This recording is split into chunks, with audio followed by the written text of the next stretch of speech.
स्वागत है आपका अपने यूट्यूब चैनल शुभांश क्लास में। हम आपके लिए लेकर आए कक्षा 12वीं, विषय है आपका रसायन विज्ञान।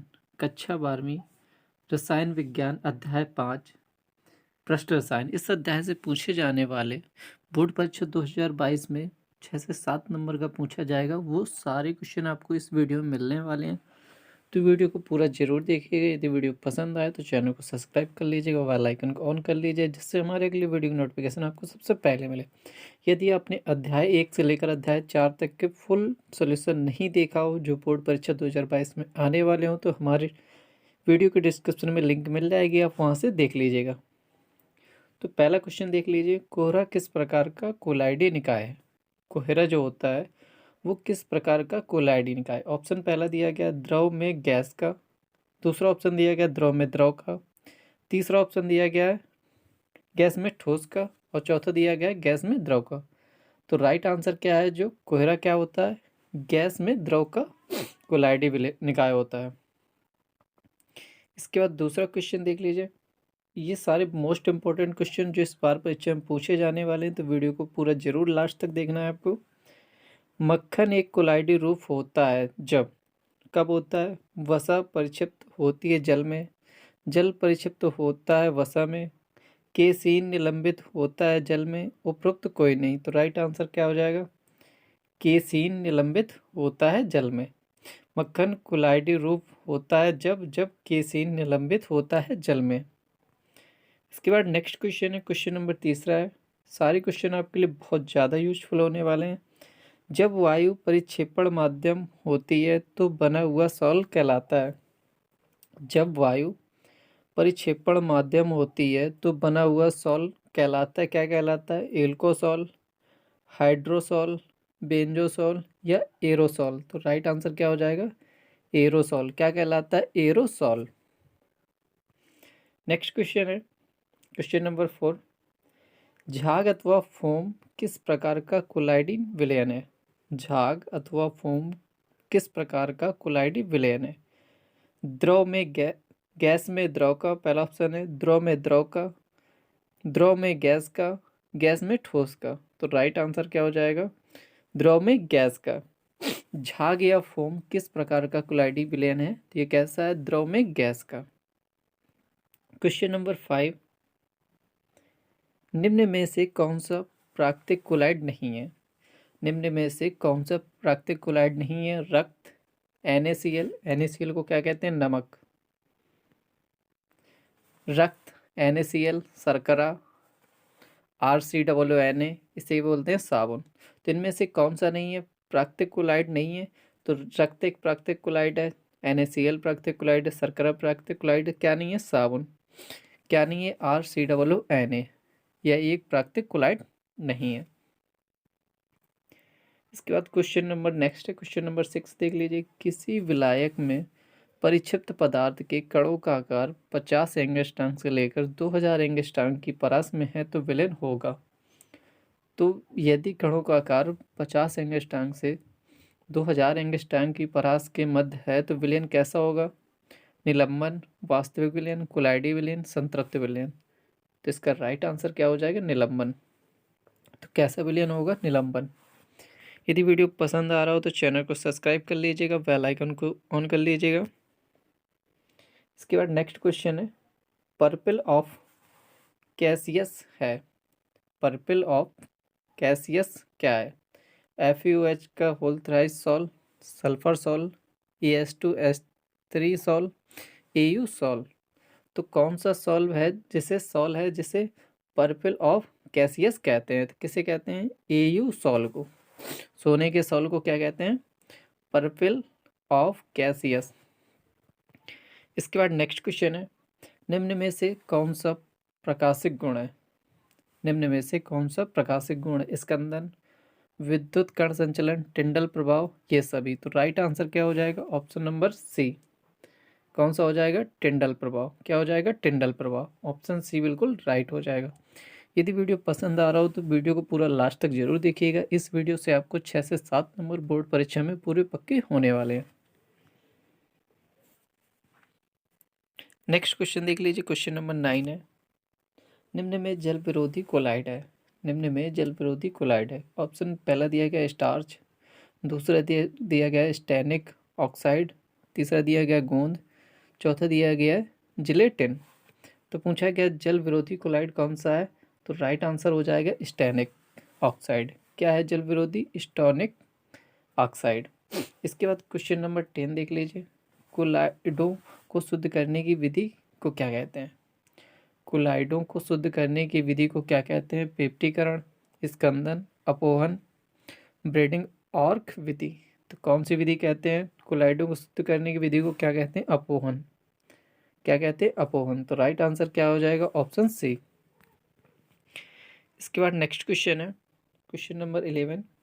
ब्राउनी गति का कारण है कण का आकार, द्रव अवस्था में तापमान का उतार चढ़ाव, परिक्षेपण माध्यम में अणुओं का कोलाइडी कणों पर संघात। तो ब्राउनी गति का कारण क्या है? परिक्षेपण माध्यम के अणुओं का कोलाइडी कणों पर संघात। तो राइट आंसर क्या हो जाएगा? Option number C. Question number next है, किसी आयन का स्कंदन प्रभाव निर्भर करता है उसके धनायन के आकार पर, संयोजकता पर, आवेश के चिन्ह पर,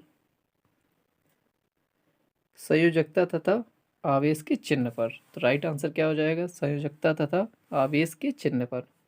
किस पर निर्भर करती है? संयोजकता तथा आवेश के चिन्ह पर। ऑप्शन डी बिल्कुल सही हो जाएगा। इसके बाद नेक्स्ट क्वेश्चन है, ए बी सी तथा डी सॉल्व की गोल्डन संख्या 0.001, दूसरी है 0.15, तीसरी है 20, चौथी है 25। सबसे प्रभावी रच्छी कोलाइड है। तो रच्छी कोलाइड क्षमता देख लीजिए क्या होती है? रक्षण क्षमता प्रोपोर्शनल होती है 1/स्वर्ण संख्या। तो इसका मतलब क्या है? यदि स्वर्ण संख्या जिसकी सबसे ज़्यादा होगी तो उसकी रक्षण क्षमता कम होगी, रक्षण क्षमता अधिक होगी। जिसकी स्वर्ण संख्या अधिक होगी उसकी रक्षण क्षमता कम होगी, जिसकी स्वर्ण संख्या कम होगी उसकी रक्षण क्षमता अधिक होगी, क्योंकि एक दूसरे के व्युत्क्रमानुपाती हैं। तो सबसे ज़्यादा किसकी है? 25 की। तो सबसे कम होगा डी। उसके बाद क्या है? 20 है तो उससे कम होगा, उससे ज़्यादा होगा थोड़ा सा। फिर उसके बाद क्या? 0.15 है तो बी होगा। सबसे कम किसकी है? तो सबसे ज़्यादा क्या होगी? प्रभावी रच्छी क्षमता ए की। तो राइट आंसर क्या हो जाएगा? Option number A. इसके बाद नेक्स्ट क्वेश्चन है, कोलाइडी विलयन किसे कहते हैं? बोर्ड परीक्षा में पूछा ही जाएगा, हर बार पूछा जाता है, इस बार भी पूछा जाएगा। कोलाइडी विलयन किसे कहते हैं? तो कोलाइडी विलयन किसे कहते हैं? वह विलयन जिसकी अवस्था विलयन में उपस्थित कणों तथा अणुओं के आकार पर निर्भर करती कोलाइडी विलयन कहलाते हैं। वह विलयन जिसकी अवस्था विलयन में उपस्थित कणों तथा अणुओं के आकार पर निर्भर करती है कोलाइडी विलयन कहलाते हैं। कोलाइडी विलयन कौन कहलाते हैं? वह विलयन जिसकी अवस्था विलयन में उपस्थित कणों तथा अणुओं के आकार पर निर्भर करती है कोलाइडी विलयन कहलाते हैं। पदार्थ के कणों का आकार आपसे पूछेगा, कोलाइडी विलयन के पदार्थ के कणों का आकार कितना होता है? इनके कणों का आकार होता है 10 एंगस्ट्रॉम से लेकर 100 एंगस्ट्रॉम के मध्य होता है। तो कोलाइडी विलयन के कणों का आकार कितना होता है? 10 एंगस्ट्रॉम से लेकर 100 एंगस्ट्रॉम के मध्य होता है। उदाहरण देख लीजिए, इसका एक उदाहरण AlOH का होल थ्राइज, FeOH का होल थ्राइज। इसके बाद नेक्स्ट क्वेश्चन देख लीजिए, सारे क्वेश्चन बहुत ज़्यादा इंपॉर्टेंट हैं। द्रव स्नेही सॉल्व द्रव विरोधी सॉल्व की अपेक्षा अधिक स्थायी क्यों होते हैं? द्रव स्नेही सॉल्व द्रव विरोधी सॉल्व की अपेक्षा अधिक स्थायी क्यों होते हैं? द्रव स्नेही सॉल्व अत्यधिक जल योजित होते हैं। द्रव स्नेही सॉल्व जो होते हैं वो अत्यधिक जल योजित होते हैं तथा जल योजन के कारण ये अत्यधिक स्थिर होते हैं। द्रव स्नेही सॉल्व अधिक जल योजित होते हैं तथा जल योजन के कारण ये अत्यधिक स्थिर होते हैं और आसानी से स्कंदित नहीं होते हैं। इसके विपरीत द्रव विरोधी सॉल्व जल योजित न होने के कारण आसानी से स्कंदित हो जाता है। यदि वीडियो पसंद आ रहा हो तो वीडियो को पूरा जरूर देखिएगा, ये वीडियो आपके लिए बहुत ज़्यादा महत्वपूर्ण होने वाला है। इसके बाद नेक्स्ट क्वेश्चन देख लीजिए, पेप्टीकरण क्या है? पेप्टीकरण क्या है? तो पेप्टीकरण क्या है? पेप्टीकरण ताजे बने अवक्षेप को विद्युत अपघट्य मिलाकर पुनः कोलाइडी विलयन में परिवर्तित करने के प्रक्रम को पेप्टीकरण कहते हैं। तो पेप्टीकरण किसे कहते हैं? ताजे बने अवक्षेप को विद्युत अपघट्य मिलाकर पुनः कोलाइडी विलयन में परिवर्तित करने के प्रक्रम को पेप्टीकरण कहते हैं। इस प्रक्रम में मिलाए गए विद्युत अपघट्य को पेप्टी कारक कहते हैं। तो पेप्टीकरण क्या है?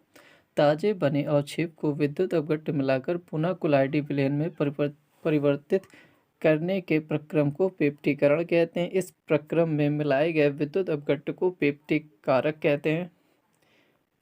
देख लीजिए उदाहरण इसका FeOH का फुल थ्राइज, ये क्या है? अवक्षेप, इसमें पेप्टी कारक मिलाया जाता है FeCl3, तो कोलाइडी परत बन जाती है FeOH का फुल थ्राइज Fe+3 और 3Cl-। इसके बाद नेक्स्ट क्वेश्चन है और सबसे ज़्यादा बार पूछा गया क्वेश्चन है, टिंडल प्रभाव क्या है? टिंडल प्रभाव क्या है? यह टिंडल प्रभाव से आप क्या समझते हैं? अंधेरे में रखे कोलाइडी विलयन में से जब तीव्र प्रकाश पुंज प्रवाहित करते हैं।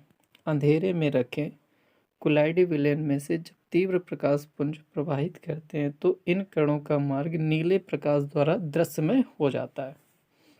इस परिघटना को टिंडल प्रभाव कहते हैं। इस परिघटना को टिंडल प्रभाव कहते हैं। यह बड़े आकार के कणों द्वारा प्रकाश के प्रकीर्णन के कारण होता है। टिंडल प्रभाव कब होता है? अंधेरे में रखे कोलाइडी विलयन में से जब तीव्र प्रकाश पुंज प्रवाहित करते हैं तो इस किरणों का मार्ग नीले प्रकाश द्वारा दृश्यमय हो जाता है। इस परिघटना को टिंडल प्रभाव कहते हैं। ये बड़े आकार के कणों के द्वारा प्रकाश के प्रकीर्णन के कारण होता है। इसके बाद नेक्स्ट क्वेश्चन देख लीजिए, ब्राउनी गति क्या होती है? ये ब्राउनी गति से आप क्या समझते हैं? ब्राउनी गति कोलाइडी कणों की टेढ़ी मेढ़ी गति को ब्राउनी गति कहते हैं। ब्राउनी गति कैसे कहते हैं? कोलाइडी कणों की टेढ़ी मेढ़ी गति को ब्राउनी गति कहते हैं। ब्राउनी गति कोलाइडी कणों के आकार के साथ साथ परिक्षेपण के माध्यम के अणुओं के टकराने के कारण उत्पन्न होती है। जैसे जैसे आकार और परिक्षेपण माध्यम की सांद्रता बढ़ती जाती है, यह प्रभाव कम होता जाता है। तो ब्राउनी गति क्या है? कोलाइडी कणों की टेढ़ी मेढ़ी गति को ही ब्राउनी गति कहते हैं। कोलाइडी कणों के आकार के साथ साथ परिक्षेपण के माध्यम के अणुओं के टकराने के कारण उत्पन्न होती है। जैसे जैसे कणों का आकार तथा परिक्षेपण माध्यम की सांद्रता बढ़ती जाती है तो इसका प्रभाव कम होता जाता है। क्वेश्चन नंबर नेक्स्ट है, नदियाँ समुद्र में मिलने से पहले डेल्टा का निर्माण करती हैं, क्यों? क्वेश्चन पूछा जाएगा, नदियाँ समुद्र में मिलने से पहले डेल्टा का निर्माण करती हैं, क्यों? समुद्र व नदी के मिलने के स्थान पर रेत तथा मिट्टी के विशाल भंडार एकत्र हो जाते हैं, इसे डेल्टा कहा जाता है। जब नदी की मिट्टी तथा समुद्र की रेत एक दूसरे को अवक्षेपित कर देती है तो वहाँ पर रेत के टीले बन जाते हैं, इसे डेल्टा कहते हैं। इसके बाद नेक्स्ट क्वेश्चन है, उत्क्रमणी तथा अनुक्रमणी कोलाइड में क्या अंतर है?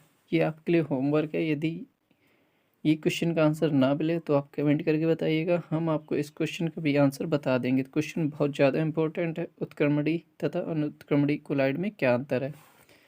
यदि वीडियो पसंद आया हो तो चैनल को सब्सक्राइब कर दीजिएगा, बेल आइकन को ऑन कर दीजिएगा, जिससे हमारे अगले वीडियो का नोटिफिकेशन आपको सबसे पहले मिले। धन्यवाद स्टूडेंट।